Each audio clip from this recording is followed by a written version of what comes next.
Morning peeps, good morning everyone. How's everyone doing? Hopefully you guys are all doing well. Don't forget, if you're new to the channel, like, share, subscribe. All right, a couple of quick things before we get going. First thing, we're live this Sunday, 8 p.m. We haven't done a live since Ben Eubank, which was a marathon over 6 hours. But you guys enjoy the lives. I enjoy doing the lives. So let's go live. So yeah, live this Sunday, 8 p.m. for about an hour, hour and a half. Second thing, I finally have a TikTok account. I know it's been a long time coming, but we have an account set up now. I'm going to put the page on the screen now so you guys can see the account. I'm going to put the link to the account in the description. Please give it a follow. I'm going to chuck so much content at this TikTok. A lot of it will be behind the scenes stuff. So behind the scenes at The Zone, stuff that you guys won't see, behind the scenes at TalkSport. I am the lead presenter at the Club World Cup coming up. So behind the scenes at the Club World Cup, which will be fun and interesting. I'm going to put snippets up from all the shows I do as well. So yeah, so much stuff on the TikTok. So yeah, go and give it a follow. Third thing, Ade Gman Q A. We are filming it tonight, 7 p.m. So tonight being Wednesday, 7 p.m. A lot of you guys ask where you can send your questions into. In the community tab, every Wednesday, I put out the post that we are going to do the Q&A, and just put your question in the community tab, and I will endeavor to read out, me and G-Man, as many as possible. Final thing, Car Diaries episode 10 is out now, not just for members, for everyone. I talk about my journey to owning a furniture company, which sounds a bit random, but I think once you watch it, it would all make sense. And it would all make sense as to why I sit on the green chair, or used to sit on the green chair. All right, enough of that. Let's see what there is to talk about today. All right, let's start here. Not buying talk of new date for Canelo Alvarez versus Terence Crawford. Yeah, Mike Coppinger tweeted last night that potentially they are talking about moving this from September 12th, which was a Friday, to September 13th. I'm with him. I'm not buying it for a couple of reasons. I think the most obvious reason is the clash with UFC. UFC have got a date, a fight card scheduled September 13th. And if there was no relationship between Turkey and Dana, I'd be like, okay, cool, Turkey just wants to go head-to-head with UFC, and Canelo versus Crawford would destroy whatever the UFC are going to put on. But obviously, this is a TKO venture, which is Dana White and Turkey. So I can't see him trying to clash with the UFC. One other thing that was noted on that tweet was a possible change of venue. Now, we were led to believe this was definitely going to happen at the Raiders Stadium. I think what Mike said was that they're now looking at a site fee and putting it out to various sites. So this could happen, again, still in Vegas, but maybe at the T-Mobile, or a big outdoor stadium anywhere in America, maybe even potentially New York. So we'll see how that plays out.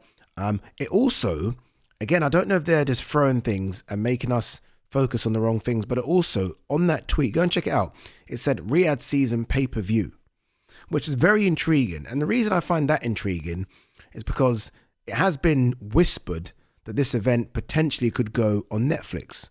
Obviously, if it's on Netflix, it won't be a pay-per-view. So yeah, lots going on. I believe there will be an announcement in the next couple of days as to the date, the venue, and who's getting it. Is it going to be The Zone? Is it going to be a Ring Magazine event by itself, and you have to somehow buy a Ring Magazine pay-per-view, or is it going to be Netflix? No idea. Eddie Hearn likens Fabio Wardley, Justice Hooney to the first encounter between Andy Ruiz and AJ. No, I don't see the comparison. Fabio certainly wasn't AJ, right? I mean, AJ going into that fight against Andy Ruiz was just this big, unstoppable monster. Fabio's not that. Fabio's very, very, very good, but I don't see the comparison between Fabio and AJ, and certainly don't concede a comparison between Justice Hooney and Andy Ruiz. I give Justice a very good chance in this fight. I make Fabio a favorite, but Justice Hooney, I've been doing this ever since it was announced. I'm like, the risk reward here for Fabio isn't great. I mean, there's a hell of a lot of risk, and the reward for beating a Justice Hooney, who we in the trade know is a good fighter, but a lot of the casual fans who will probably turn up to Portman Road don't. I mean, I don't know if he's going to get the plaudits he deserves for beating a Justice Hooney. Wherever he bashed up the monster, Jarrell Miller, he'll get all the plaudits just because of the size of Miller and the way in which Miller was selling the fight. So, yeah, it's going to be interesting to see how this fight plays out. The press conference was today, Portman Road. I haven't watched it, so I don't know if Justice is a trash talker. I don't know if Fabio's having to play that role now. It's smart to get Eddie Hearn on board. Eddie Hearn will happily play the villain. We've seen that in build-ups to fights, most recently with Conor Benn. So I think getting Eddie makes sense, but I think it is still a big blow not having Jarrell Miller there. Massive blow. Johnny Fisher, Dave Allen too. Both will face an acid test. Yeah, this is a tough fight for both. Like, I find it difficult to pick a winner. Like, I mean, Dave Allen looked really good last time out, and that might have been his moment, right? Maybe he should have got that decision, that big win. But Dave Allen looked good. I thought the piece that Matchroom did, where they're just talking to each other and there isn't a moderator, which would normally be someone like me, in the middle, I thought was fantastic. You don't always need to do a face-off with a moderator. Like, I'm there to kind of stir the pot and cause a bit of trouble. If you got guys that just respect each other and can have a conversation, just let them have a conversation. But I thought that piece was done really well. Shout out to Alex Haynes and the team. I thought it was fantastic. The light and everything just worked.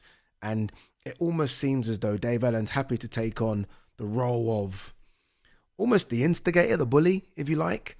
And Johnny's sort of just quiet and reserved. But don't let that take away from the fact that this is still going to be a cracking fight. Johnny's certainly not underestimating Dave, and Dave, although he was having a couple of digs at Johnny, certainly not underestimating Johnny. Dave's the better boxer.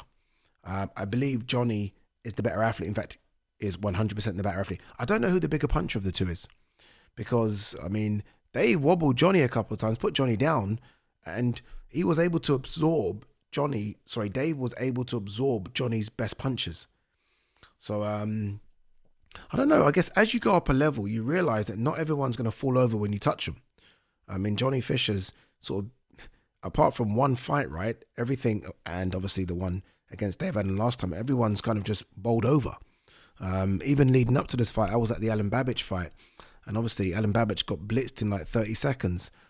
You're going to come up against guys that can absorb shots. Then what do you do? I mean, do you just empty the clip immediately, as Johnny seemed to have do a few times in that fight, and then obviously hang on for dear life because fatigue sets in? He's a big guy. I mean, throwing those big fucking right hands and shit take a lot out of you. Or do you just box? And my fear is, if he does the latter, Dave's a better boxer. Like if Johnny decides to, okay, we're not going to just, see red and just go for it, we're going to try and box, and we're going to box on the outside, Dave's going to win then. I almost feel like with the noise in that venue, the Copper Box, or how much is the Copper Box, by the way? I've had a feeling it's like 10,000. Not that this is very important to this discussion, but I'm intrigued to know what it is. Capacity is 7,481. It's a random number in it. But I have a feeling once they get going, and I've been in there when they do get going, the fans, I almost feel like Johnny Fisher's going to revert to type and just try and take Dave Allen's head off. If he doesn't take his head off and the gas tank runs empty again, we could have a problem. Honestly. I mean, look, if he's able to get Dave Allen out there early, which I'm so intrigued as to what the game plan here is. Do you just take your time and bide and wait until there's an opening, or do you create the opening, or do you try and box? Either way, I think it's going to be a cracking fight. I think it's going to go down to the wire again. I had the kind of thought process that Johnny needs to win and needs to win good. Johnny just needs to win. If you're Johnny Fisher, you win and you move on. And look, credit to Johnny Fisher for taking the fight. He won the first fight controversially, but the record book said he won. Didn't necessarily need to take it. He's decided to go in there again against someone that caused him problems. Credit to him, credit to the team, credit to everyone. I think it's going to be a really good fight. Now pain-free, Deontay Wilder looking to return with a bang. His fight's coming up next month, isn't it? I've made my sort of views clear on Deontay Wilder. I don't want to see Deontay Wilder fight again. I've seen it. I've lived the Deontay Wilder story. I've also lived the highs and, unfortunately, like most boxers, the lows, right? Not everyone gets out of it unscathed, clean record, 0. Wilder's been hurt numerous times. He's only won 1 of his last 5 fights, 6. Yeah, 1 of his last 6, and that was Hellenius. So yeah, it's no, not for me. And you know, seeing that Zhang knockout as well, and plus his age, what is he, 39, 40? He doesn't pull the trigger.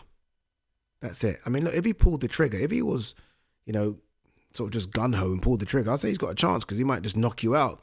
But I think we saw it against Zhang. I'd love to see the punch stats. He doesn't pull the trigger. If he doesn't pull the trigger, how's he supposed to win? Like, he could win this fight he's got coming up. He could win that one. Yeah, not a problem. It's the other fights. Like, this isn't it for him. He's got a plan. He's got a plan. That plan includes AJ. That plan includes Bakoli. That plan includes Dillian White. I've spoken to him. This fight isn't really going to tell you much. I guess it will. I mean, if he pulls the trigger early, then we know at least, okay, cool. But, I mean, we're seeing it with Manny Pacquiao, and obviously this is not Manny Pacquiao extreme, but it must be so hard to give it up. And that's why my respect for people like Andre Ward and, to an extent, Carl Froch, people where there were big money, like big money for Carl Froch to fight Julio Cesar Chavez in America. He decided after, and James DeGale, big money. He decided enough's enough. And, I mean, he still could have done it, right? I mean, Andre Ward, another one. Big money to fight Canelo. Big money to fight Gennady Golovkin. Decided enough was enough. Whereas some people just can't let it go. Maybe because those two guys left with a big win. Carl had that massive night against George Groves. Maybe it's easy to walk away from the sport when you have had that massive high. Andre Ward, massive win against Sergey Kovalev. So maybe it's easy just to say goodbye when it's like that. Maybe it's the people that lose that find it the hardest to come back. Maybe that's what it is. All right, let's have a look. See if there is anything else. The WBC, I think I spoke about this the other day. The WBC have updated their rankings. Manny Pacquiao is ranked number 5 in the WBC welterweight rankings. Okay.